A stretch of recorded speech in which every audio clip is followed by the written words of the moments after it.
Comme n'importe quel métier artisanal qui date souvent du Moyen-Âge, c'est toujours intéressant, même si le métier ne servait plus à quelque chose, je pense que ce serait toujours intéressant de garder cette transmission pour qu'on sache que ça existait un jour. Mon père a commencé en 1949 à vouloir faire de l'édition en tant qu'éditeur. Il avait la capacité de traduire le vieux français, le languedoc, le languedoy dans un français plus lisible pour l'époque, de 1949 à 1990.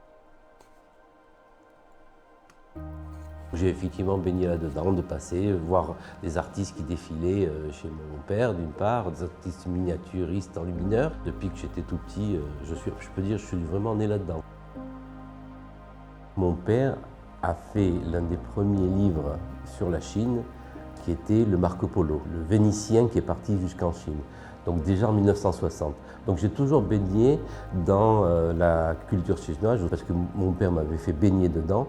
Donc entre le Marco Polo qu'on avait édité en 1960 et le Confucius qu'on a édité en 1990, par la suite on a fait aussi une édition du Lao Tzu, on peut dire qu'on était toujours branché, on va dire, sur la Chine. Et bien évidemment, je suis très admiratif de toutes les créations, de toutes les fabrications jusqu'à maintenant, de ce qui peut se passer en Chine et surtout à l'époque, la soie, la poudre à canon et tout ce qui était l'écriture au pinceau en fait. J'ai toujours admiré ce genre de travail-là, cette minutie et cette qualité de travail et le besoin de vouloir être perfectionniste.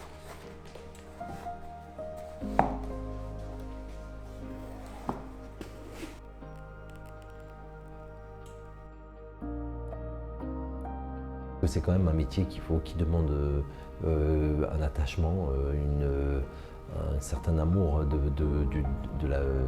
du métier, du travail bien fait, de la patience.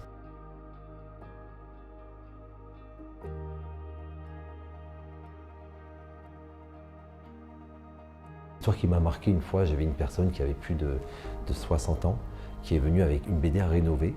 Et là, je me suis dit, waouh, je viens de lui redonner vie, rénover un livre qui était pour cette personne-là vraiment un bout de son enfance. Et ça, franchement, ça donne une satisfaction assez incroyable, quoi.